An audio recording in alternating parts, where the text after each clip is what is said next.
Hey guys, welcome back to the show. Today's March 10th, 2020. First of all, I want to thank Camera Store for sponsoring the news. And talking about Camera Store, we are going to be in the UK at the photography show, but it got canceled. So, as it got canceled, they've basically Camera Store, Camera Rescue with Hamish Gill and Analog Wonderland, Paul, and a couple others have arranged a second analog spotlight in Hamish Gill's shared co-working space, the Kiln. I don't know if I'm saying that right. So if you were planning on going and you still want to see some analog friends and have a drink and we're going to have talks and interviews and all these kinds of things, on Saturday there'll be a photo walk through the city of Birmingham. And then on Sunday, there'll be the market with Camera Rescue with secondhand items and little bits and pieces of analog gear for like €2, €5, €10, €15, all the way from Finland. Then there's going to be interviews, there's going to be product demonstrations. Hopefully we'll see the Intrepid cameras and so on. So it's bad news, sad news. It got postponed till September 2020 if everything goes well with the coronavirus.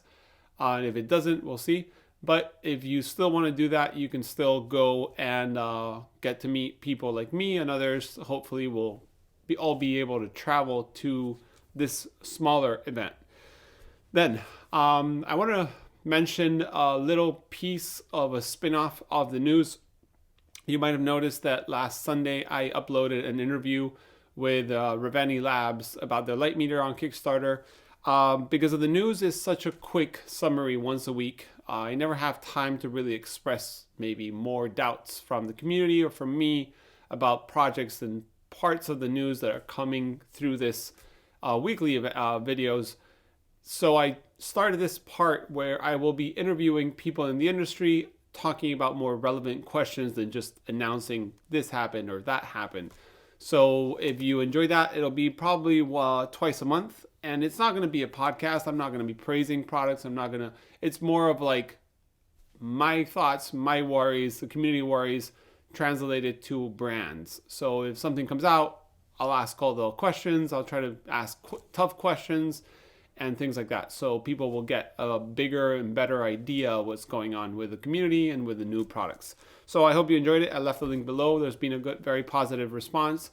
And thank you, Matt from Rezivot Labs, for sitting down and letting me ask all the questions, and super good and constructive. So I highly recommend you check out his Kickstarter, which is still going on for that little light meter. Then another thing, I want to really spread these news. I have a lot of feedback from you guys. It's really exciting to have the news. I know people watch them. A lot of people thank me, and I love that. But I want to give something a bit more of a spice it up. So what are we going to do? Every week we get around 2,000 to 3,000 views. We get around 200 thumbs up. So I'm going to be giving away a roll of Kodak Portra 400 in 135 format, thanks to Kodak Alaris Europe, if we reach 400 likes. So if this piece of news today receives 400 likes, I'll give a roll of 135 format Portra 400 to some random commenter below. So just hit thumbs up. If you can share it. I want to get more people to see the news. I think it's important. I think you guys watch it because you think it's important too. So let's try to share a little bit. So thank you, Kodak, for that. Then on to the news. Sorry for the little intro. 20th Century Camera has shown a Wetplate, dry plate holder on his Instagram. And as we know, Wetplate is very popular. Dry plate is now becoming popular thanks to people like, I can't remember the name right now, but I'll put the link below, to dry plates in 4x5, 5x7, 8x10. So, and mostly the plates, the holders are getting kind of old. They're usually 100 plus years. So it's pretty cool to see.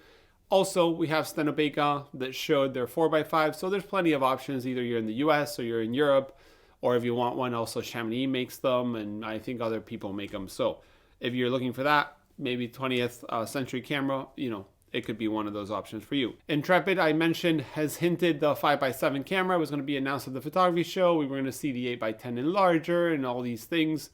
Now it's a bit on the hiccup, but Intrepid has shown the 5x7 on their social media, and also a 4x5 black edition all black, which is pretty cool because they are going to be special edition, not available for everyone, and not plenty of units made, and it's all black, and it's no wood. Someone once mentioned like, oh, Intrepid slowly is letting go of that plywood, which was the first original Intrepid, and going more towards other materials. I have to say it looks really slick. Black version is 3D printed aluminum and a couple other parts and bits and bobs, but it looks really nice. So hopefully I'll get my hands to see it at the UK.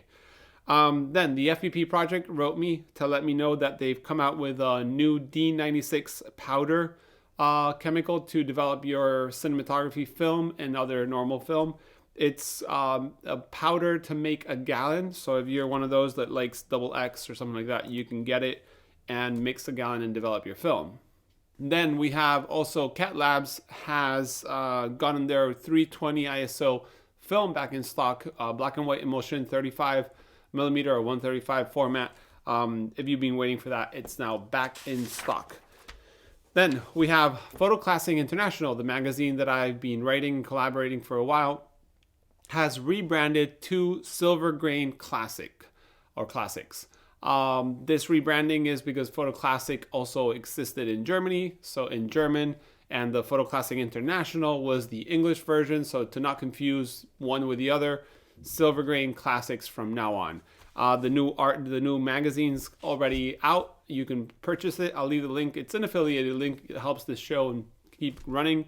But yeah, it's pretty cool to see. It's printed properly, real paper, not a blog, not a video, nothing like that. And it has my news on a magazine, which is really nice. So yeah, that's pretty cool. Then we have a little Chroma Camera update from their Kickstarter, and the coronavirus has given them a bit of a hiccup. Supposedly some little knobs and bits and pieces from the camera are missing from a shipment, and they're due. I think he has like 25 or 30 something cameras waiting to be finished to be sent to his Kickstarter backers. And also from Chroma, he's been announcing and showing off the snapshot sort of camera and the all black carbon fiber, which we're going to be shown at the photography show, but now has been moved to this other event. One thing about the event I forgot to mention is there's Facebook groups for both events, the Saturday photo walk and the Sunday, meeting together all in the Hamish Skills space. There's a RSVP. If you can, people will know how many people are going. Then, I don't know if I mentioned it, but Rezivot had been hinting about a little new device, and they finally launched it, and it's a battery pack for the Polaroid SX70. What it does is it converts your Polaroid SX70 to battery operated instead of having the Polaroid cartridges with the battery inside. The battery is already outside with AA's, I think, or AAA's, and you can shoot the I-type film, which means you save, I think it's a couple euros per pack of film, plus it's more environmentally friendly, which is good. And the little battery pack also doubles as like a little table tripod for your camera to sit straight. If you have an SX70, when you open it, it always points a little down. So this basically makes the camera point straight. So if you want to take a group shot or portrait or whatever like that, you can just put it on a table with this battery pack and shoot it. That's pretty cool. I have to admit, Rezivot has some very ingenious ideas, and I'm glad they're doing these kind of things. Then, talking about the SX70, there's someone sent me through email, the email that I always mention at the end. Thank you for that. An adapter for the Polaroid SX70 to take the Spectra camera filters. I didn't even know about the filters for the Spectra, but supposedly there's filters. This is a 3D Thingiverse kind of thing that goes on your SX70 and lets you print a filter holder so you can put filters in front for different reasons. And then we have one instant that has some pod issues. So one instant, which is bringing back the infamous FP100C, made in Vienna by Supersense, and their team is having pods being held at customs for a little bit. The pods are made by 20 by 24 Studio in the US in Boston, and they've been stopped at customs for a X amount of time for some reason. And they have a bunch of pre-produced film packs, but they can't put the pods yet because they're missing them. So the moment they get the pods, they'll be able to finish a lot more film faster and start shipping it to the Kickstarter backers and people that bought the film or pre-ordered the film. And I have a piece of news here that now is not news. Ilford had announced a bunch of talks and demos through the photography show, but now that it's canceled, no photo talks, no demos. Sadly, there was even a photo walk and stuff. So sadly, that's being canceled. So yeah, guys, that's the news for this week. As I mentioned, if you were planning on going to the photography show, there's going to be 2 events happening on Saturday, March the 14th, and Sunday, March the 15th, if I'm not wrong. One will be a photo walk through the city of Birmingham, and one will be an event at a space that Hamish Gill has to basically do chats, talks, marketplace, product talks and demos and stuff like that, which will be very cool. You can even drink inside and bring your own drinks and all that. So hopefully that will still happen, and we'll get to, have a little analog spotlight like we all planned. Even the Sunny 16 people are going to be recording a podcast live there and so on. I know a lot of people coming from the US have to cancel their flights, and a lot of people coming from other places, but hopefully we'll all, as many people as possible will meet there. As always, you can send an email to the email below. Thanks for watching, and see you in the next one.